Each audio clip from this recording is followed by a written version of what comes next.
السلام علیکم ورحمۃ اللہ وبرکاتہ۔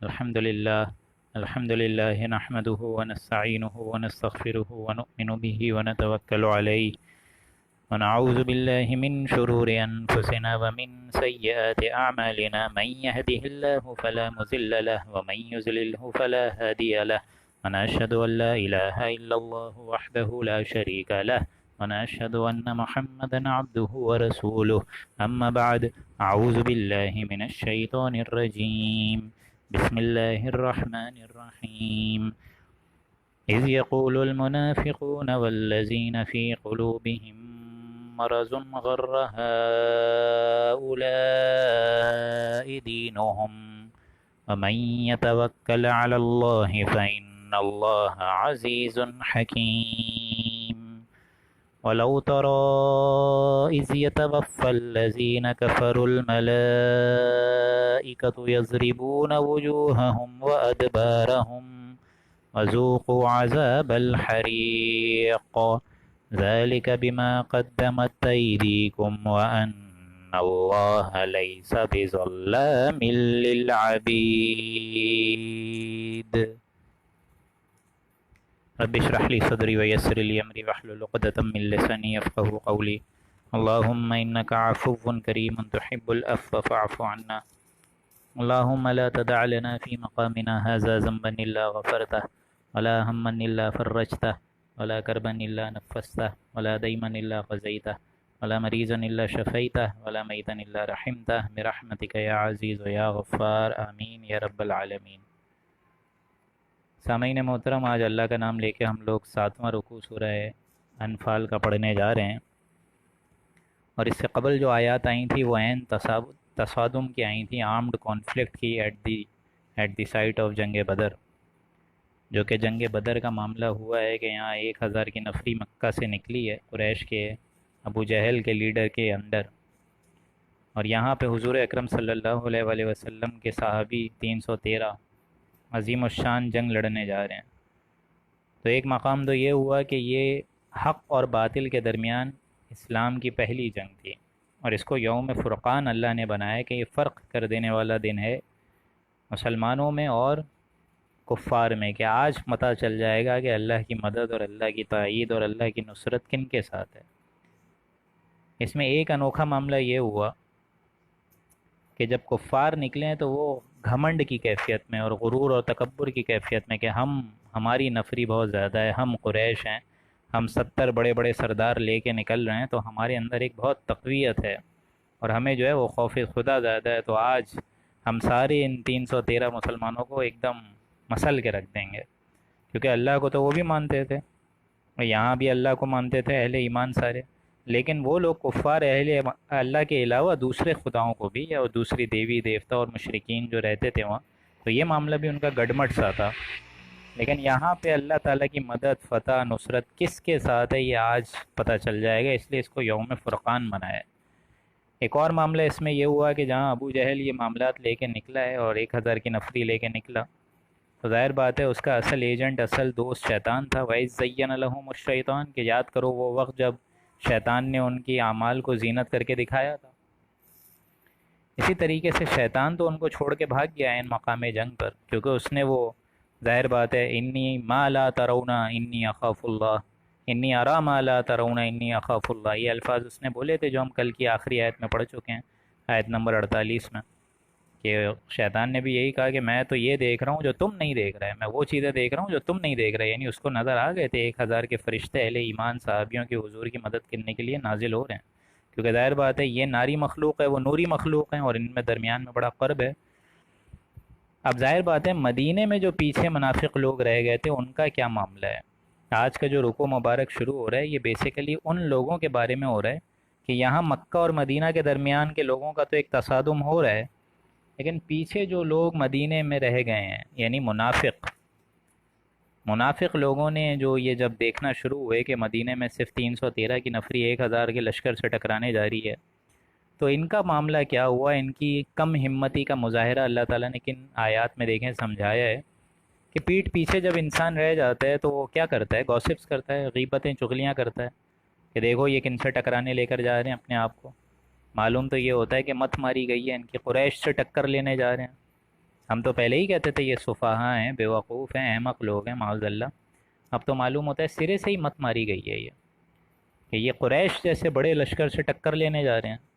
تو آج کا جو رکوع ہے یہ میں نے جیسا عرض کیا کہ مدینے میں جو بیٹھے رہنے والے مومن تھے، منافق تھے، مدینے میں جو پیچھے رہ جانے والے منافق اور کم ہمتی والے مسلمان ایک طریقے سے کہہ لیں آپ، تو یہ جو لوگ تھے ان کا معاملہ آج کی نشست میں بتایا جا رہا ہے کہ انہوں نے کیا کیا، جب جنگ ہو رہی ہے اور صحابی سارے نکل گئے ہیں جنگ کو، تو پیٹ پیچھے ان کا کیا طرز عمل اور لاہ حکمتی عملی تھا، حکمت عملی کیا تھی، وہ آج ہم پڑھیں گے۔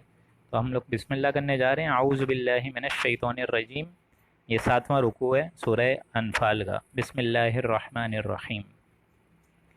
اذ یقول المنافقون، اور وہ وقت یاد کریں جب کہا منافقوں نے، والذین فی قلوبہم، اور ان لوگوں نے، فی قلوبہم مرض، جن کے دلوں میں روگ تھا، مرض تھا۔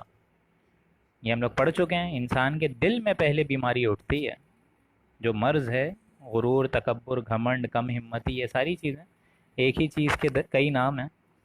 تو اللہ تعالیٰ اسی مرض کو اتنا بڑھا دیتا ہے، بڑھا دیتا ہے، بڑھا دیتا ہے، اسی غرور، تکبر اور اسی کم ہمتی کے مظاہرے کو اتنا بڑھا دیتا ہے کہ اس کے لیے قرآن مجید نے ایک اسٹیٹمنٹ نکالا ہے، ختم اللہ علی قلوبہم وعلی سمعہم وعلی ابصارہم غشاوہ۔ اور اس کے لیے آپ کو کہیں اور جانے کی ضرورت نہیں ہے، بلکہ پہلا رکوع آپ پڑھیں سورہ بقرہ کا، اس میں آپ کو یہ الفاظ نظر آ جائیں گے کہ اللہ تعالیٰ ایسے لوگوں کی ہمت پر، ایسے لوگوں کے دلوں پر، کانوں پر، سماعت پر، آنکھوں پر، ہر صلاحیتوں پر اللہ تعالیٰ مہر فرما دیتا ہے، ان قوتوں کو سلب کر دیتا ہے۔ والذین فی قلوبہم مرض، اور وہ وقت بھی یاد کریں جب جن کے دلوں میں، جن کے قلوب میں، جن کے سینوں میں بیماری تھی، انہوں نے کیا کہا؟ غر ہؤلاء دینہم، کہ مسلمانوں کے دینوں نے تو، ان کے دینوں نے ان کے اپنے آپ کو بھلا ڈالا ہے، ان کے دین نے ان کو غافل کر دیا ہے۔ غر ہؤلاء دینہم، معلوم تو یہ ہوتا ہے کہ ان کی سرے سے مت ماری گئی ہے، ان کے دین نے ان کی مت مار دی گئی ہے کہ قریش سے ٹکر لینے جا رہے ہیں، قریش سے 1000 کے لشکر سے ٹکر لینے جا رہے ہیں، اور اوپر سے سارا کا سارا اہل و عیال، مال، اسباب مکے میں ہی چھوڑ کے مدینہ ہجرت کر کے آ گئے ہیں۔ ہم تو پہلے ہی کہتے تھے یہ بڑے بیوقوف احمق لوگ ہیں، سفہا ہیں، لیکن ان کو کیا معلوم تھا کہ یہ جن کو سفہا کہہ رہے ہیں، اصل عقل مند ان سے بڑا کوئی نہیں ہے، اصل سمجھدار ان سے بڑا کوئی نہیں ہے، کہ انہوں نے وہ منزل سے آگے والی ایک اس سے بالاتر جو منزل ہے، یعنی جنت الفردوس، جو کہ جام شہادت سے وہ نوش کرنا چاہ رہے تھے، اس کو انہوں نے ویژولائز کر لیا، اس کو انہوں نے دیکھ لیا ہے۔ لیکن یہ چیز اور یہ کیفیت ان مدینے میں جو منافق لوگ تھے ان کی نہیں ہو سکی، اسی لیے آگے فرمایا غر ہؤلاء دینہم، مت مار دی گئی ہے ان لوگوں کی، ان کے دینوں نے۔ لیکن آگے کیا فرمایا؟ وَمَن يَتَوَکَّلْ عَلَى اللَّهِ، اور جو اللہ پر بھروسہ رکھے، اللہ پر ایک دم اعتماد رکھے، اللہ پہ ایک دم قائم دائم اپنا ایمان پختہ رکھے، مکمل ایمان رکھے، فَإِنَّ اللَّهَ عَزِيزٌ حَكِيمٌ، تو اللہ تعالیٰ زبردست ہے اور کمال حکمت ہے۔ یعنی انسان کو پہلے بھروسہ کرنے کی ضرورت ہے، پھر انسانوں کو اللہ تعالیٰ خود راستہ دکھا دیتا ہے۔ فَإِنَّ اللَّهَ عَزِيزٌ حَكِيمٌ، تو اللہ تعالیٰ زبردست ہے اور کمال حکمت ہے۔ وَلَوْ تَرَىٰ إِذْ يَتَوَفَّى الَّذِينَ كَفَرُوا الْمَلَائِكَةُ يَضْرِبُونَ وُجُوهَهُمْ وَأَدْبَارَهُمْ، اور اگر آپ اس وقت کو بھی دیکھیں کہ جب یہ فرشتے ان کافروں کی جان قبض کرتے ہیں، يَتَوَفَّى الَّذِينَ كَفَرُوا، یہ دیکھیں پھر الفاظ آ گئے، يَتَوَفَّى، متوفی، کسی شخص کو پورا پورا لے کر جانا، جس طرح حضرت عیسیٰ علیہ السلام کو جان، جسم، شعور، تینوں چیزیں ملا کر اللہ تعالیٰ لے گیا، مکمل متوفی جو ہوا ہے حضرت عیسیٰ علیہ السلام کا ہوا ہے، اور حضرت عیسیٰ علیہ السلام واپس آئیں گے قرب قیامت کے دوران، اور دجالی فتنے کا خاتمہ کریں گے، اور مقام لطف پر دجال جیسے بڑے شخص کو یہ قتل کریں گے، اور وہ دجال ان لوگوں نے ایئرپورٹ بنا دیا ہے، ایئر بیس بنا دیا گیا ہے کہ وہ دجال بھاگ رہا ہوگا حضرت عیسیٰ سے بچ کر۔ لیکن یہاں خیر بات آگے چلی گئی، لیکن اذ یتوفی الذین کفروا، کہ آپ دیکھیں گے اس وقت کہ جب فرشتے ان کافروں کی جانوں کو قبض کرتے ہیں تو وہ کیا کہتے ہیں؟ الملائکۃ یضربون وجوہہم وادبارہم، تو وہ ان کے چہروں پر مارتے ہیں، ان چہروں پر ضرب لگاتے ہیں ان کافروں کی، وادبارہم، اور ان کی پیٹھوں پر بھی ضرب لگاتے ہیں۔ اب ظاہر بات ہے اتنی بڑی سزا کیوں دی جا رہی ہے؟ اس لیے دی جا رہی ہے کیونکہ انہوں نے منافقت کی اعلیٰ ترین منزلوں کو فائز ہو گئے یہ سارے، اور منافقت سے بھی بڑھ کے وہ لوگ جو منافق تو رہے لیکن عین جنگ کی حالت میں قریش کا ساتھ دے دیا، حضور کے اگینسٹ انہوں نے ساتھ دے دیا، کفار کا ساتھ دے دیا، سب سے بڑے منافق تو یہی ہیں۔ تو ایک طریقے سے یوں ہی سمجھیے کہ ان کفار، منافق، کفار، مشرک کا معاملہ یہ ہوگا کہ آپ جب دیکھیں گے، کاش کہ آپ دیکھتے کہ یہ فرشتے کیسے ان کے چہروں کو مارتے ہیں، ضرب لگاتے ہیں، کیسے ان کی پیٹھوں پر ضرب لگاتے ہیں، مارتے ہیں۔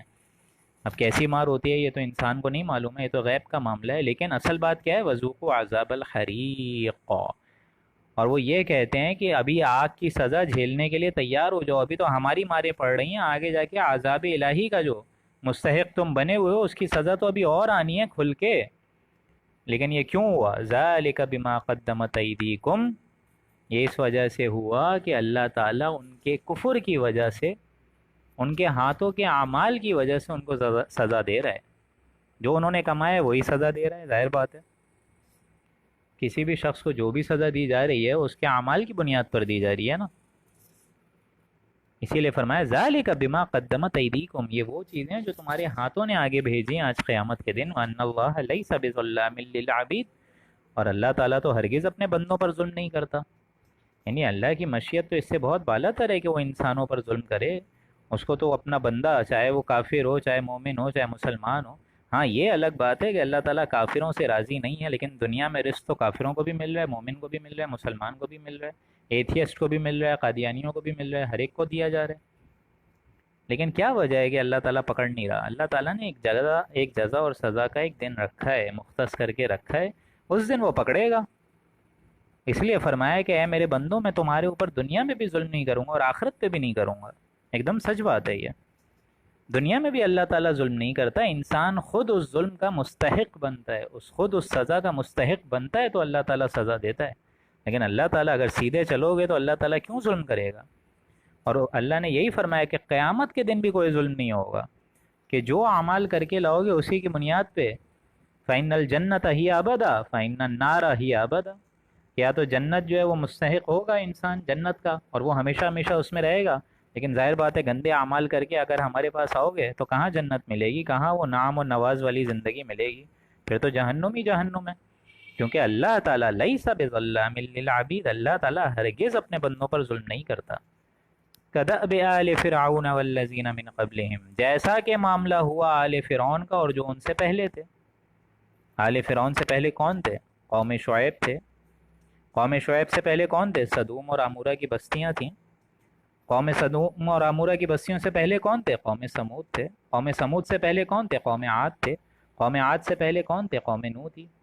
یہ پورا معاملہ 6 رسولوں کا ہم لوگ پڑھ چکے ہیں سورہ اعراف میں۔ 3 were pre Abrahamic and 3 were post Abrahamic. 3 حضرت ابراہیم علیہ السلام کی بعثت سے پہلے آئے ہیں، نوح، عاد اور سمود کی قومیں، اور ظاہر بات ہے 3 جو ہیں حضرت ابراہیم علیہ السلام کے بعد کی آئی ہیں، حضرت لوط، حضرت شعیب، حضرت موسیٰ علیہ السلام۔ تو یہ ساری باتیں اس لیے بتائی جا رہی ہیں کہ اللہ تعالیٰ ظلم نہیں کرتا، کیونکہ کدأب آل فرعون، جیسا کہ معاملہ ہوا فرعون کا، انہوں نے بھی تو ظلم کرا نا۔ اور یہاں بالخصوص فرعون کا معاملہ پہلے کیوں بتایا جا رہا ہے؟ اس لیے بتایا جا رہا ہے کہ وہ لوگ بھی محلات کو چھوڑ چھوڑ کر عین سمندر میں غرق ہوئے نا، تو جس طرح اللہ تعالیٰ ان کی اعلیٰ ترین مسندوں سے، ان کی رہائش گاہوں سے، ان کے اونچی اونچی پلاٹس سے، ان کے اونچے اونچے کیریئرز اور ان کے اونچے اونچے مکانات سے اٹھا کے عین سمندر کے اندر غرق کر سکتا ہے، تو یہ قریش جن کو گھمنڈ ہو گیا اپنی 1000 کی نفری پر، اور یہ بڑے شان اور شوکت اور وجاہت کے ساتھ نکل رہے ہیں، اور ایک دم اکڑ کر نکل رہے ہیں، ڈھول دھماکے اور شان و شوکت کے ساتھ نکل رہے ہیں کہ آج 313 مسلمانوں کا قورمہ بنا دیں گے، ایک دم سورما کر دیں گے ان کو، اور ان کو جو ہے پیس کے رکھ دیں گے، ان کی پور پور درست کر کے رکھ دیں گے۔ تو یہ جو اتنے گھمنڈ سے نکل رہا ہے، انہوں نے کیا اس سے پہلے قوم فرعون کا معاملہ نہیں دیکھا کہ کس طرح ان کو بھی تو محلات چھوڑ چھوڑ کر آنے پر مجبور کیا نا اللہ نے، عین سمندر میں غرق کرا؟ تو جب اللہ ان کو کر سکتا ہے تو آج تم جو اتنا گھمنڈ سے نکل رہے ہو، کہیں تمہیں یہ عبرتناک سزا آگے یاد نہیں آ رہی ہے کہ تم بھی اپنے مکے میں گھروں کو چھوڑ کے جنگ بدر میں قتل ہونے کے لیے آ رہے ہو؟ اور ظاہر بات ہے یہی معاملہ ہوا، 70 ان کے بڑے بڑے جو سردار ہیں وہ ذبح ہو گئے، وہاں پر واصل جہنم کیا حضور اکرم صلی اللہ علیہ وآلہ وسلم اور صحابیوں نے۔ اسی لیے فرمایا کہ کدأب آل فرعون، فرعون کا جو معاملہ تھا اس سے پہلے قوم شعیب، کدأب آل فرعون والذین من قبلہم، اس سے پہلے قوم شعیب بھی تھی۔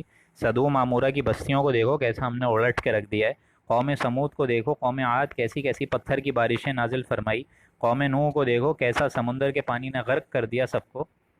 لیکن یہ سب کیوں ہوا؟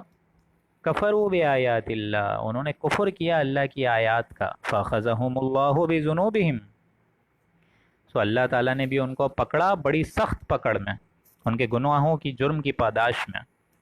ظاہر بات ہے جرم تو انہوں نے کیا، اس لیے اللہ نے ان کو سزا دی. کسی کو غرق کرا، جیسے کہ قوم نوح، قوم فرعون غرق کر دی گئی. کسی پر ظاہر بات ہے آسمان سے پتھراؤ ہوا ہے بارشوں کا. کسی نے حضرت جبرائیل علیہ السلام کی چنگھاڑ سن کے پوری کی پوری جو قوم ہے وہ نسیم منسیہ ہو گئی. اسی طریقے سے قوم سمود، قوم عاد بڑے طاقتور لوگ، محلوں میں گھر بنا بنا کے رہتے تھے، لیکن ایسا اللہ نے کر دیا کہ ایک چنگھاڑ ہوئی ہے، وہ محلوں میں ہی سونے کی حالت میں ہی رہ گئے، اٹھے ہی نہیں، موت وہیں پہ ہی واقع ہو گئی. تو ہر طریقے سے اللہ نے مارا ہے، ہمارے لیے عبرت ناک سزا بنا کر دکھایا گیا ہے ایسی قوموں کو. کفروا بآیات اللہ، کفر کیا انہوں نے ہماری آیات کا. فاخذہم اللہ بذنوبہم، تو اللہ نے بھی ان کو پکڑا بڑی سخت پکڑ میں ان کے گناہوں کی پاداش میں. ان اللہ قوی شدید العقاب، اللہ تعالیٰ بڑی قوت والا ہے اور سخت سزا دینے والا ہے. اللہ کی پکڑ سے بچ کر نہیں جا سکتا انسان. اور یہ سب کیوں ہوا ہے، اس کی وجہ سمجھیے کہ ایسی قومیں کیوں تباہ ہوتی ہیں. اور اس میں یوں سمجھیے کہ ملک پاکستان کا بھی ایک آئینہ دکھایا جا رہا ہے، ملک پاکستان کا بھی ایک آئینہ دکھایا جا رہا ہے، اور ہر اس قوم کا آئینہ دکھایا جا رہا ہے جو کہ اسلامی ریاست ہے. كدأب آل فرعون والذین من قبلهم کفروا بآیات اللہ فاخذهم اللہ بذنوبہم ان اللہ قوی شدید العقاب. ایک تو یہ بات، اور دوسری بات کیا ہے؟ ذالک بأن اللہ، یہ بڑی اہم آیت ہے قرآن مجید کی. ذالک بأن اللہ، یہ بات اس وجہ سے ہوئی کہ اللہ تعالیٰ لم یک مغیرا نعمتا انعمها علی قوم حتی یغیروا ما بانفسہم، کہ اللہ تعالیٰ کسی ایسی نعمت کو جو کسی قوم کو عطا فرمائی ہو تبدیلی یا تغیر نہیں کرتا، بدلتا نہیں ہے، جب تک کہ وہی لوگ حتی یغیروا ما بانفسہم، جب تک کہ وہی لوگ اپنے ذاتی اعمال کو نہ درست کریں. ہر قوم جو اٹھتی ہے وہ رسول کے تھرو ہی ابھری ہے، آپ کو معلوم ہے. جیسا قوم ہود ختم ہوئی، ہلاک کر دی گئی، حضرت ہود علیہ السلام اور چند صحابیوں اور چند اہل ایمان کے ذریعے سے قوم سمود نکل آئی اس کے ذریعے سے. یہ سارے کے سارے وہ جو لوگ تھے جن کو اللہ نے نعمتیں دی تھیں، ایسی قوموں کو بڑی بڑی طاقتیں دی تھیں، بڑا بڑا روب اور اسٹینڈرڈ دیا تھا، لیکن جب قوموں میں توحید کی شاہ سے الگ شاہوں پہ چلنا شروع ہو گئیں یہ قومیں. قوم جو ہے اللہ کی توحید کے شاہراہ پہ چلنا چاہیے تھا، لیکن اللہ تعالیٰ کی توحید کی شاہراہ کو چھوڑ کر پگڈنڈیوں پہ، الگ الگ پگڈنڈیوں پہ انسان نکل جائے، وہ قومیں نکل جائیں، تو ظاہر بات ہے اللہ کا نعمت جو ہے، اللہ کی اس نعمت کے بجائے پھر اللہ کا عذاب آتا ہے، عذاب. تو یہ اس لیے ہوا کہ اللہ تعالیٰ تو بڑی قوت والا ہے، اور قوت والے کے ساتھ ساتھ اللہ تعالیٰ نے ایسی قوموں کو ایسی نعمتیں عطا کرائی تھی جو کسی قوم کو عطا نہیں فرمائی تھی. مطلب ساری قوموں سے ہٹ کر ایسی 6 قوموں کو بڑی بڑی نعمتیں اور فضل اور عطا فرمائی تھی، اللہ نے رحم کا معاملہ فرمایا تھا.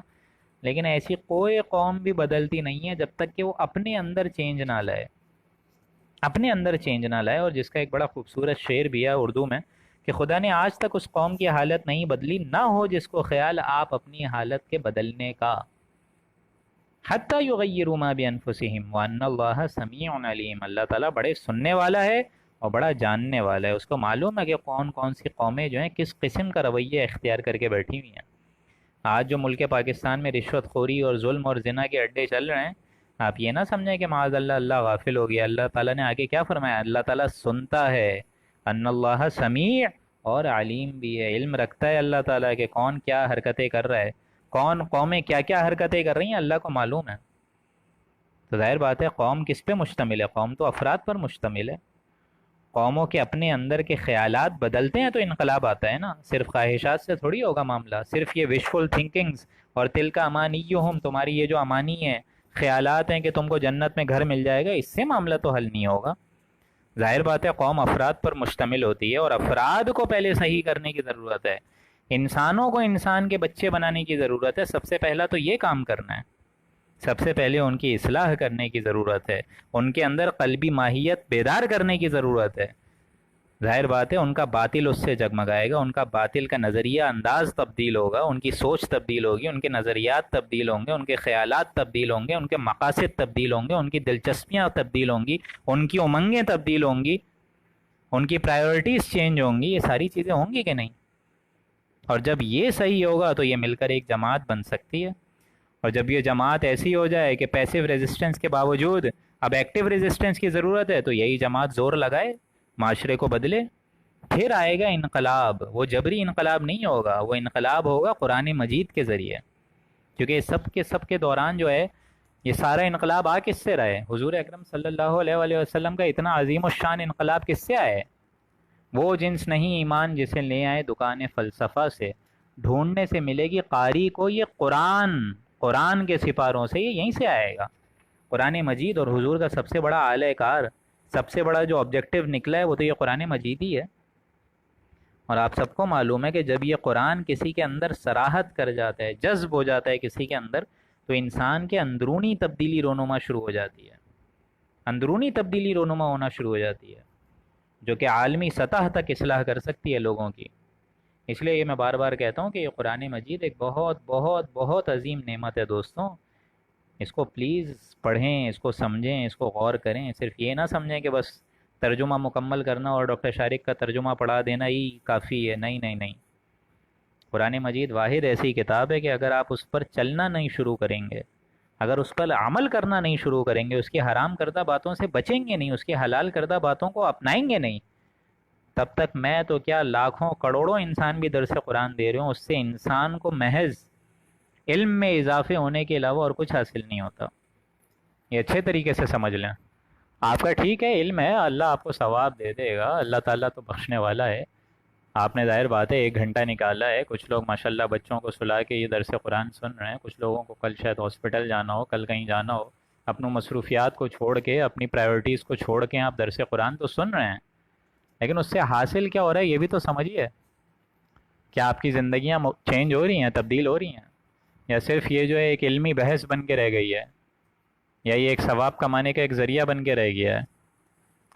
اگر قرآن مجید پڑھ کر بھی، جیسا کہ میں ہر اپنے کینڈیڈیٹ کو بولتا ہوں جتنے میرے اسٹوڈنٹس ہیں، کہ اگر ہیومن باڈی کا علم حاصل کر کے بھی تمہیں اللہ نظر نہیں آئے، اگر ہیومن باڈی کا علم حاصل کر کے بھی، ڈاکٹری کا علم حاصل کر کے بھی تمہیں اگر اللہ کی قدرت اور اللہ کی نشانیاں نظر نہیں آئیں، تو تم نے اپنا ٹائم ویسٹ کرا ہے.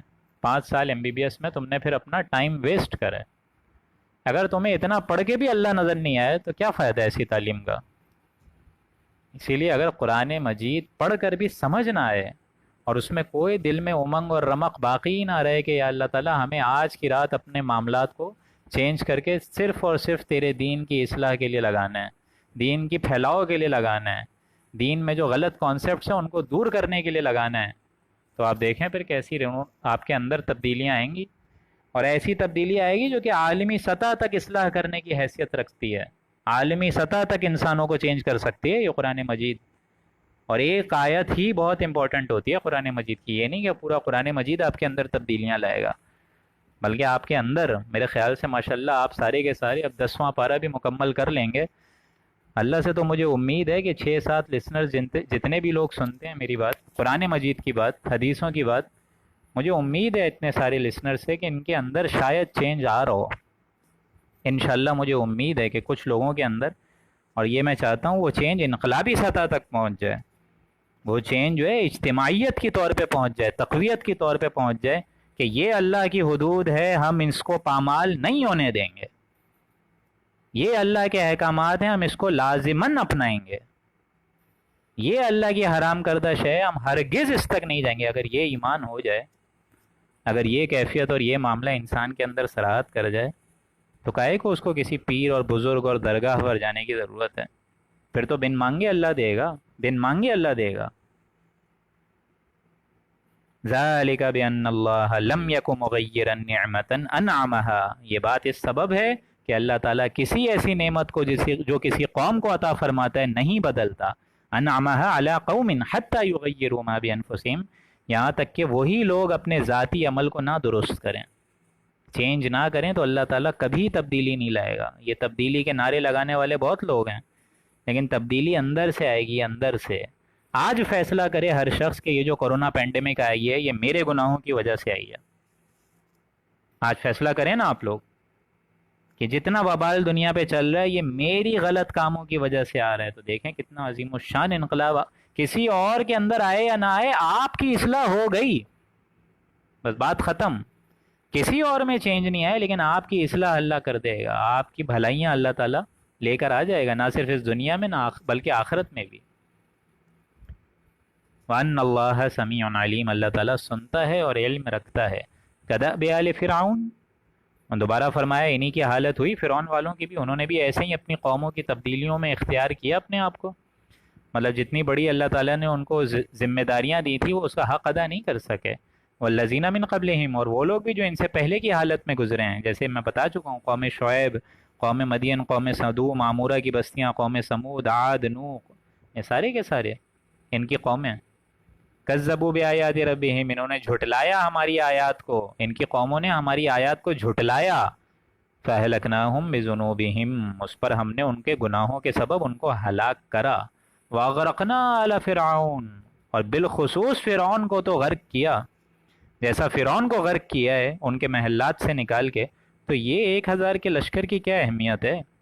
وہ تو بڑے بڑے درباری لوگ تھے جن فرعون کو محلات سے نکال کر غرق کرائے، تو یہ تو ابھی کچی اینٹوں کے مکان میں رہنے والے، ان کی کیا حیثیت ہے؟ ان کو تو ہم لا کے بدر میں انہی لوگوں کے ہمراہ کھڑا کر دیں گے، اور پھر یہی اہل ایمان ان کو ماریں گے، ان کی پور پور درست کریں گے، ان کو واصل جہنم کریں گے. فَأَهْلَكْنَاهُمْ بِذُنُوبِهِمْ، اس سے معلوم ہوتا ہے کہ اللہ تعالیٰ کی آیات کو جھٹلانے والوں کی دیکھیں کتنی سخت سزا ہے. کذبوا بآیات ربہم، اور یہ سمجھ لیجئے اللہ کی آیات کو جھٹلانے کا مطلب یہ نہیں ہے کہ قرآن مجید میں صرف ایک آیت کو آپ نہ جھٹلا رہے ہو، نہیں نہیں نہیں، بلکہ جزوی نہیں بلکہ کلی عبادت کرنی ہے اللہ کی.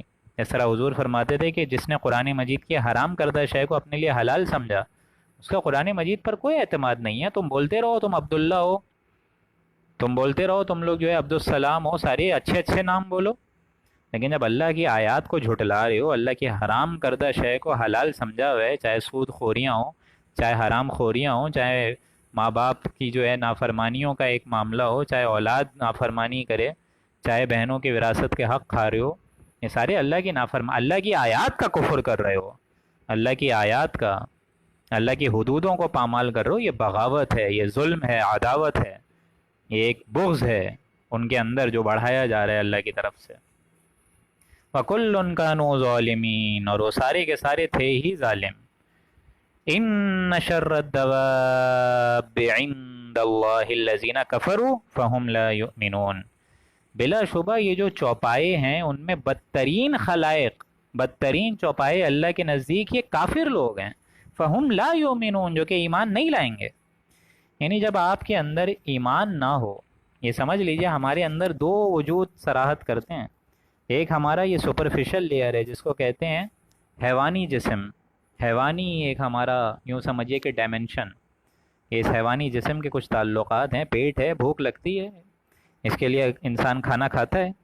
اب اگر اندرونی اس کا جو وجود ہے، روحانی وجود، وہ اس کو فوکس نہ کرے کہ بھائی حرام سے نہیں، حلال سے کھاؤ، ناجائز سے نہیں، جائز ذرائع سے کھاؤ، اور شراب کی طرف نہیں، پانی کی طرف جاؤ، یہ سارے اگر روح اس کی فکر انداز نہ ہو، روح اگر معاملاتی اپنے ہاتھ کھڑے کر لے، روحانی وجود جو ہے اس کا غافل ہو جائے اپنے جسمانی وجود سے، تو یہ جسمانی وجود جو بولے گا آپ کرتے رہیں گے. حرام سے نہیں، حلال سے نہیں، حرام سے کمائیں گے. تعیس عبد الدینار والدرہم، حضور نے فرمایا کہ ہلاک ہو جائے درہم اور دینار والا بندہ. نام ہے عبد الرحمن اور حقیقت میں عبد الدینار. دینار آنا چاہیے، مال آنا چاہیے، ریال آنے چاہیے، ڈالرز آنے چاہیے. باقی حرام سے ہو، ناجائز سے ہو، اس سے ہمیں کیا سروکار؟ یہ ہوتا ہے کہ نہیں ہوتا ہے؟ اور نہیں تو کچھ نہیں، آپ کے اپنے اسپاؤسز آڑے بن جائیں گے کہ چلیں ابھی تو آپ جوان ہیں، 40 برس کے اندر کمانے کی عمر ہے، چھوڑیں ماں باپ کو، نکلتے ہیں باہر، چلتے ہیں، ترک وطن کرتے ہیں. کہ ماں باپ مر رہے ہیں اور پانی دینے والا کوئی نہیں ہے، اور اولادیں بہو سب نکلی ہوئی ہیں باہر پیسے کمانے کے لیے. یہ سب معاملہ ہے یا نہیں ہے؟ یہ اس وجہ سے ہوتا ہے کہ انسان اپنے اس روحانی جسم سے غافل ہو جاتا ہے، روحانی وجود سے غافل ہو جاتا ہے، بلکہ اس کی ساری توجہات، سارے کے سارے اسٹینڈرڈز، ساری کی ساری لمیٹیشنز اس جسمانی وجود تک رہ جاتی ہیں. تو ظاہر بات ہے جب انسان کے اندر جسم ہی جسم ہو اور روح سے وہ غافل ہو تو کیا بن گئے پھر؟ تم کیا بن گئے پھر؟ چلتے پھرتے حیوان بن گئے کہ نہیں بن گئے؟ جس طرح ہم لوگ پڑھ چکے ہیں سورہ اعراف میں کہ یہ جو انسان تم کو نظر آ رہے ہیں انسان نہیں ہے بلکہ چلتے پھرتے حیوان ہیں. لہم قلوب لا یفقہون بہا، یہ آیت ہم لوگوں نے پڑھی تھی نا سورہ اعراف میں کہ ان کے دل تو ہیں لیکن یہ عقل سے خالی ہیں. وَلَهُمْ آذَانٌ وَلَهُمْ أَعْيُنٌ لَا يُبْصِرُونَ بِهَا، ان کی آنکھیں تو ہیں لیکن آنکھیں ہونے کے باوجود اندھے ہیں. وَلَهُمْ آذَانٌ يَسْمَعُونَ بِهَا لَا يَسْمَعُونَ بِهَا، کہ ان کو آپ سننے کی طاقت آپ ان کو دیں گے بھی لیکن یہ سنیں گے نہیں، لیکن کان تو ہیں سنتے نہیں ہیں. یعنی یہ ساری چیزیں وہی ہیں کہ اللہ تعالیٰ تمام کیفیات کو سلب کر لیتا ہے. جب اللہ کے حکم کو مانو، سمجھو اور اس پر اپنی ہٹ دھرمی کی وجہ سے سنی انسنی کر دو، پھر سنو پھر سنی انسنی کر دو، پھر سنو پھر سنی انسنی کر دو، حالانکہ تمہارا دل گواہی دے چکا ہے کہ ہاں بات سچ تھی، تو ایک وقت آتا ہے کہ اللہ تعالیٰ ان تمام صلاحیتوں کو سلب کر دیتا ہے اور پھر سننے نہیں دیتا، اور پھر تمہارا پورا کا پورا دار و مدار اس جسمانی وجود پہ رہ جاتا ہے. پھر کیا بن گئے تم؟ چلتے پھرتے حیوان ہی بن گئے نا، چلتے پھرتے حیوان بن گئے، جس کو جگہ جگہ قرآن مجید نے کتوں سے تشبیہ دی ہے، جگہ جگہ قرآن مجید نے گدھوں سے تشبیہ دی ہے. سوچئے آپ لوگ، وہی انسان جس کے آگے سارے فرشتوں کو جھکایا گیا، یہ واحد انسان ایک شخصیت ہے. دوستوں کبھی کبھار میں بڑا حیرت انگیز انداز میں یہ سوال کرتا ہوں آپ لوگوں سے اور اپنے آپ سے بھی کہ انسان پوری روئے زمین پہ واحد ایسی شخصیت ہے، واحد ایسی مخلوق ہے اللہ کی، جو اگر اٹھنے پر آئے، اگر ترقیوں پر آئے، روحانی وجود کی ترقیوں پہ آئے تو یہ فرشتوں کو بھی مات دے دیتا ہے. اسی وجہ سے ایک ڈیمانسٹریشن کرائی گئی نا حضرت آدم کو کہ میں جھکا رہا ہوں، فرشتوں کو جھکا رہا ہوں تمہارے آگے. وَنَفَخْتُ فِيهِ مِن رُوحِي فَقَعُوا لَهُ سَاجِدِينَ، لیکن تمہارے آدمی پخلے آدمی، یہ سمجھو کہ تمہارے یہ جو ایک ڈائمنشن میں نے بنایا ہے حیوانی وجود، یہ جو آدم کا میں نے پتلا بنایا ہے، اس کے آگے صرف نہیں جھکا رہا ہوں. فَإِذَا نَفَخْتُ فِيهِ مِن رُوحِي کہ جب میں اس میں اپنی پھونک میں سے ایک پھونک مار دوں، فَقَعُوا لَهُ سَاجِدِينَ پھر گر جانا ہے اس کے آگے سجدے میں. معلوم ہوتا ہے اس انسانی جسم کی بھی کوئی حیثیت نہیں ہے، اصل حیثیت ہے انسان کے روحانی وجود کی. اور بڑے افسوس کے ساتھ کہنا پڑتا ہے کہ ہماری پوری زندگیاں گزر جاتی ہیں 50 60 70 80 برس، لیکن ہم میں سے کسی مائی کے لال کو روحانی وجود کی ترقی کے لیے کبھی کوئی فکر نہیں ہوتی. میں بڑے دکھ اور درد سے یہ بات کہہ رہا ہوں. آج میں جس کو دیکھتا ہوں کہ ہمارا یہ ہو گیا ہے، ہمارا وہ ہو گیا ہے، پہلے 1 ملز تھیں 2 ملز ہو گئی ہیں، پہلے 1 کاروبار تھا اب 10 کاروبار ہو گئے ہیں، پہلے ہم لوگ جو ہے فلیٹ میں رہتے تھے اب جو ہے وہ 3 منزلہ عمارت میں رہ رہے ہیں. ساری معاملات اس سے روح کو تو تمہاری کوئی فائدہ نہیں ہو رہا، بلکہ روح کو تو نقصان ہو رہا ہے، کیونکہ الٹیمیٹلی تم اپنے جسمانی وجود کی طرف فوکس لگا کے بیٹھے ہو. تو یہ روحانی وجود کہاں سے آئے گا؟ آپ بتائیے نا. روحانی وجود کو بیدار کرنے کے لیے کون سی شے ہے؟ اس روحانی وجود کو ایکٹیویٹ کرنے کے لیے، اس کے تاروں کو چھیڑنے کے لیے، اس کی موسیقی کو متحرک کرنے کے لیے اور اس روح کی آبیاری کے لیے ایسا کون سا میڈیم ہے؟ وہ میڈیم ہے قرآن مجید، وہ اعلی کار ہے قرآن مجید. اس کے ساتھ وقت لگایا کرو، اس کو پڑھا کرو. حضور نے فرمایا جس طرح اونٹ رسیوں کو چھڑا کر بھاگتا ہے، اس سے بھی تیزی سے انسانوں کے دلوں سے اللہ تعالیٰ قرآن مجید کو ہٹانا شروع کر دیتا ہے. کیوں؟ کیونکہ وہ پڑھنا بھول جاتے ہیں. پھر تو ظاہر بات ہے اللہ کی کتاب کے ساتھ تم یہ معاملہ کرو گے تو تمہیں کیا لگتا ہے اللہ تعالیٰ بخشے گا؟ پھر اللہ تعالیٰ کیا پھر سیدھی راہ پر چلائے گا تم کو؟ پہلے اللہ سے اپنا معاملہ تو مخلص کرو، اس کے راہ میں تن من دھن کی بازی تو لگاؤ. کیونکہ یہ قرآن مجید ہی اگر آپ لوگ پڑھیں گے تو ظاہر بات ہے آپ کی روح کہاں سے آئی ہے؟ اللہ کی طرف سے آئی ہے نا. اور یہ قرآن مجید بھی کہاں سے آئے؟ اللہ کی طرف سے آئے. معلوم ہوتا ہے کہ اس قرآن اور ہمارے اندر جو ڈیوائن ایلیمنٹ پھونکا گیا ہے، ان دونوں کا مبدأ حقیقی original divine element of source وہ کیا ہے؟ وہ ذات باری تعالی ہے.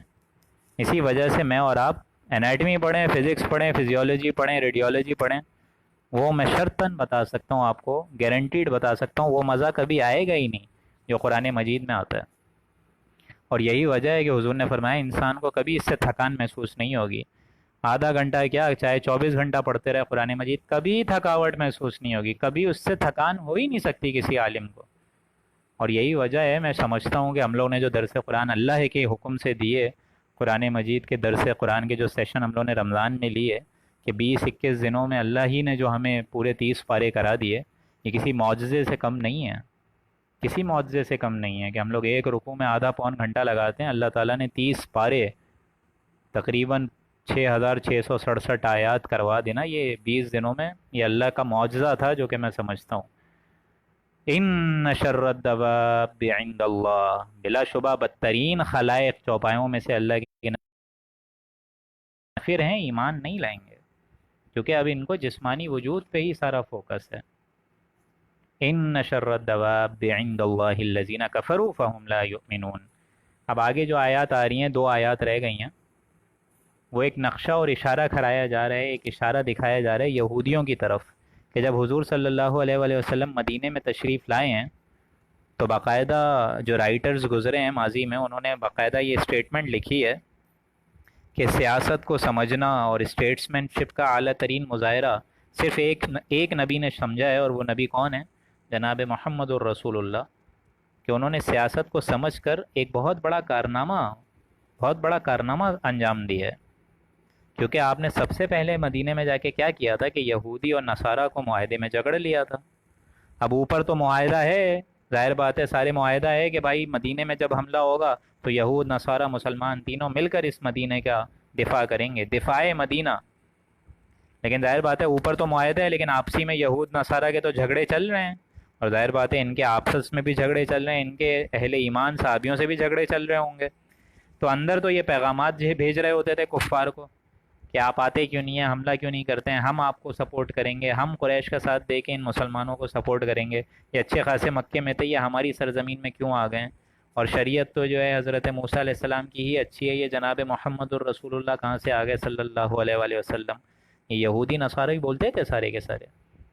ان کی طرف دیکھیں اشارہ ہے الذین عاہدت منہم، جن کی یہ کیفیت ہے کہ آپ نے ان سے کئی بار عہد کیا ہے، ثم ینقضون عہدہم فی کل مرہ، مگر پھر بھی وہ ہر بار اپنے عہد کو توڑ دیتے ہیں، وہم لا یتقون، اور وہ عہد شکنی سے ڈرتے نہیں ہیں۔ یعنی آپ نے تو معاہدہ کرا ہے، آپ کا معاہدہ اے نبی بہت مخلص ہے کہ مدینے کا دفاع کریں گے یہود نصارہ سب مل کے، لیکن آپ کو اے نبی نہیں معلوم کہ یہ سارے کے سارے جو لوگ ہیں یہ کفار کے ساتھ لے کے آپ کا شمار، مطلب کفار کے ساتھ شمار ہو کے، کفار کے ساتھ شریک ہو کے مسلمانوں کے خلاف جا سکتے ہیں۔ یہ اوپر سے معاہدہ ہے ان کا، اندر سے یہ جھگڑے چل رہے ہیں ان کے، کہ آپ تو معاہدہ لے لیتے ہیں ہر بار، لیکن یہ ہر بار اپنا عہد توڑ دیتے ہیں اور عہد شکنی کرتے ہیں، وَهُمْ لَا يَتَّقُونَ، اور ڈرتے نہیں ہیں، اللہ کی پکڑ سے بھی نہیں ڈرتے، اللہ کی گرفت سے ڈرتے نہیں ہیں یہ لوگ۔ فَإِمَّا تَثْقَفَنَّهُمْ فِي الْحَرْبِ، سو اے نبی اگر آپ لڑائی میں ان کو پالیں، فَشَرِّدْ بِهِمْ مَنْ خَلْفَهُمْ، تو ایسے لوگوں کو ایسی سزا دیں جو کہ پچھلے لوگوں کے، من خلفہم، پچھلے لوگوں کی آنکھیں کھول دیں، لعلہم یذکرون، تاکہ وہ لوگ کچھ سمجھ جائیں۔ یعنی اے نبی، اب ظاہر بات ہے کہیں ان کا شخص ہے جن سے آپ نے معاہدہ کیا ہوا ہے، فرض کریں بنو قینقاع ہے، بنو قریظہ ہے، یہ یہود کے جو بڑے بڑے قبیلے وہاں مدینے میں تھے۔ اب ظاہر بات ہے آپ نے تو قبیلوں سے اے نبی معاہدہ کیا ہوا ہے کہ سارے کے سارے قبیلے مل کے مدینے کا معاہدہ کریں گے، لیکن پورے قبیلے میں سے آپ نے جو معاہدہ لیا ہے، اب ضروری تو نہیں ہے نا کہ اس سے 100 افراد جو ہیں وہ آپ کا ساتھ دیں، کوئی 1 یا 2 تو ہوگا نا جس کے اندر منافقت ہوگی۔ تو کہیں ان 1 یا 2 میں بھی اگر یہ معاملہ آپ دیکھیں کہ وہ 1 یا 2 یا چند افراد بھی اگر آپ کو جنگ کی حالت میں مل جائیں، یعنی جنگ میں اگر ایسا شخص پکڑا جائے کہ قریش کے لشکر میں شمار ہو کے یہودی منافق شامل ہو جائے وہاں پہ، تو اب اس کا معاملہ یہ ہے کہ اگر فی الحرب، جنگ کے اندر اے نبی اگر آپ ایسے لوگ کو دیکھ لیں جس کسی قوم سے آپ کا معاہدہ ہوا ہے، اس کے کسی فرد کو دیکھ لیں، فشرد بہم من خلفہم، تو اس کو ایسی سزا دیں کہ پچھلے والوں کی آنکھیں کھل جائیں، سزا ایک کو ایسی دیں کہ بقیہ ہزاروں لوگوں کے ہوش ٹھکانے آ جائیں، لعلہم یذکرون، تاکہ شاید وہ کچھ سمجھیں کہ ہم نے یہ معاملہ غلط کرا ہے، معاہدہ بھی کیا اور پیٹھ پیچھے حضور کے خلاف چالیں بھی چل رہے ہیں، یہ معاہدہ ہم نے توڑا ایک طریقے سے۔ اچھا یہ تو تھا انڈیویجول ایکٹ، اب اے نبی اگر کسی قومی سطح پر آپ کو لگے کہ یہ پوری قوم خیانت پر اتر آئی ہے، ہٹ دھرمی پہ اتر آئی ہے، مدینے کا دفاع نہیں کر رہی بلکہ الٹا جو ہے ہمارے خلاف بغاوت کر رہی ہے، اگر پوری قومی سطح پر آپ کو یہ لگے تو دیکھیں اس کا کیا حکم ہے، بڑا خوبصورت کلام ہے یہ، وَإِمَّا تَخَافَنَّ مِن قَوْمٍ خِيَانَةً، اور اے نبی اگر آپ کو کسی قوم یعنی پوری قوم سے عہد شکنی کا اندیشہ ہو، آپ نے جو معاہدے لیے ہیں پتہ چلے پوری بنو قینقاع اور پوری بنو قریظہ وہ اس کا معاہدہ توڑ دے، تو پھر فَانبِذْ إِلَيْهِمْ عَلَى سَوَاءٍ، تو واپس کر دیجئے اس کی طرف ان کو، یعنی واپس پھینک دیجئے وہ معاہدہ. یعنی اب آپ کو معاہدہ ختم کرنا ہے اور پھر اقدام لینا ہے. ایسا نہیں ہو کہ معاہدہ بھی قائم رہے اور پھر آپ اقدام بھی لے لیں. یہ مقام اخلاقی اعتبار سے بہت غلط ہے، اور اوپر سے بالخصوص آپ صلی اللہ علیہ وآلہ وسلم کا مقام اس سے بہت بالا تر ہے کہ آپ ایسی حرکت کریں معاذ اللہ. لہٰذا ان دو آیات میں پہلے تو یہ بتایا جا رہا ہے کہ اگر ایک قوم کا انڈیویجول بندہ ایسی حرکت کرے تب تو اس کو سزا دیں ٹائٹ والی، کہ ایک سزا ہو اور 100 لوگوں کی آنکھیں کھل جائیں. یہ تو انڈیویجول ایکٹ ہے. لیکن ظاہر بات ہے اگر پوری قوم خیانت پر اتر آ جائے پھر تو پھینک دیجئے ان کی طرف. فَانبِذْ إِلَيْهِمْ عَلَىٰ سَوَاءٍ، اپنے معاہدے کو ان کی طرف پھینک دیجئے، ان کی طرف کھلم کھلا ڈال دیجئے. یعنی پھر معاہدے کو ایبروگیٹ کریں، معاہدہ ختم. یہ نہیں کہ معاہدہ بھی قائم رہے اور اے نبی آپ ان پر اقدام کر دیں. یہ مقامی اخلاقی اعتبار سے اور نفسیاتی اعتبار سے بہت غلط کام ہے اور حضور کے شایان شان نہیں ہے. ہاں ایک بار معاہدہ ختم پھر اقدام کریں، ڈٹ کے کریں، کوئی مسئلے کی بات نہیں ہے. فَانبِذْ إِلَيْهِمْ عَلَىٰ سَوَاءٍ إِنَّ اللَّهَ لَا يُحِبُّ الْخَائِنِينَ، بے شک اللہ تعالیٰ خیانت کرنے والوں کو پسند نہیں فرماتا ہے. یہی معاملہ ہوا تھا سن 48 میں مولانا مودودی نے. مولانا مودودی جو ہمارے ایک بہت عظیم الشان عالم دین گزرے ہیں سن 48 میں، انہوں نے یہی رائے پیش کری تھی کشمیر کے معاملے میں کہ ہم جو عوام کے انڈر آ رہے ہیں اور عوام کے اندر اور عوام کے پریشر میں آ رہے ہیں کہ جاؤ کشمیر میں جا کے جو ہے اٹیک کرو اور ان مسلمانوں کی مدد کرو. اب ظاہر بات ہے سن 48 میں کافی ایسے مسلمان بھی تو تھے نا پاکستان کے، اور خود پاکستان کی ایسی پالیسیز بنی ہوئی تھیں جو کہ ہندوؤں کے زیر اثر تھیں، ہندوؤں سے ان کو فائدے تھے، ہندو سے ان کے پریویلیجز تھیں. تو یہی بات حضرت مولانا مودودی نے فرمائی تھی کہ ہندوؤں سے ابھی لڑنے کی ضرورت اس لیے نہیں ہے کہ ان سے ہمارے معاہدے ہوئے ہوئے ہیں، ان سے ہمارے ایگریمنٹس کچھ ہوئے ہوئے ہیں. ہاں پہلے ایگریمنٹس کو ختم کر دو، اس کے بعد جو ہے ان کے مقابلے میں کشمیر کی مدد بھی کرو. یہ مقام اخلاقی اعتبار سے بہت سمجھنا ضروری ہے کہ ایک شخص سے آپ نے دوستی بھی کری ہے اور پیٹھ پیچھے اس کی بینڈ بھی بجائے جا رہے ہیں ایک طریقے سے. یہ بھی تو معاملہ غلط ہے نا. تو یہ نہ ہو اچھا یہ بات بول کے عوامی جذبات بڑے منتشر ہوئے تھے کہ یہ کیسی بات بول رہے ہیں، حالانکہ انہوں نے دین کے مطابق ہی بات بولی تھی، شریعت کے مطابق ہی بات بولی تھی. یعنی اسلام کے نام پر بننے والی ریاست کا یہ طرز عمل ہرگز درست نہیں ہے کہ وہ ایک جگہ معاہدہ بھی رکھے اور پیٹھ پیچھے جو ہے وہ ایک دوسرے کے خلاف ٹانگیں بھی کاٹنا شروع کر دے. یہ ہرگز نہیں ہوگا. اور یہی معاملہ دوستیوں میں بھی ہوتا ہے کہ آپ کا دوست ہے بڑا اچھا، آپ اس سے مخلص ہیں، لیکن آپ اسی کی گردن کو کاٹنے میں لگے ہوئے ہیں. ایسا ہوتا ہے کہ نہیں ہوتا ہے؟ اس لیے دیکھیں قرآن مجید کیا بول رہا ہے. حضور کو یہاں بات بتائی جا رہی ہے وَإِمَّا تَخَافَنَّ مِنْ قَوْمٍ خِيَانَةً. اے نبی اگر آپ کو یہ جو آپ نے معاملے کرے ہیں کسی قوم، پوری قوم، بنو قینقاع ہے، بنو قریظہ ہے، قبیلے ہیں بڑے بڑے یہودیوں کے، پوری قوم سے آپ کو خیانت کا اگر اندیشہ ہے فَانبِذْ إِلَيْهِمْ عَلَىٰ سَوَاءٍ، تو اس کے عہد کو واپس ان کی طرف پھینک دیجئے، اس عہد کو ایبروگیٹ کریں اور پھر اقدام لیجئے. پھر اللہ تعالیٰ آپ کے اس توکل پہ آپ کو اجر بھی دے گا، اور اجر بھی ایسا دے گا کہ پوری قومیں اس سے تبدیل ہوں گی. ان اللہ لا يحب الخائنین، بے شک اللہ تعالیٰ پسند نہیں فرماتا خیانت کرنے والوں کو. تو اللہ تعالیٰ مجھے اور آپ کو خیانت کے ہولناک انجام سے بھی محفوظ رکھے، اور اللہ تعالیٰ امانت کی پاسداری کا بھی ہمیں موقع دے، طاقت دے، توفیق دے، اور جتنا ہم نے پڑھا ہے اس کو عمل کر کے آگے پھیلانے کی بھی ہم لوگوں کو سعادت عطا فرمائے. یہاں ہمارا اللہ کے فضل و کرم سے یہ رکوع مکمل ہوا، اور اب چند رکوع رہ گئے ہیں. سورہ انفال انشاءاللہ پھر ختم ہوگی، اور پھر سورہ توبہ کا آغاز کیا جائے گا آئندہ چند نشستوں میں. تو اللہ تعالیٰ سے دعا ہے کہ اللہ تعالیٰ ہم سب پر رحم فرمائے اور ہم سب کی جان، مال، عزت و آبرو اور بالخصوص ایمان کی حفاظت فرمائے. بارک اللہ لنا ولکم فی القرآن العظیم ونفعنی وإیاکم بالآیاتہ والذکر الحکیم. صدق اللہ العظیم.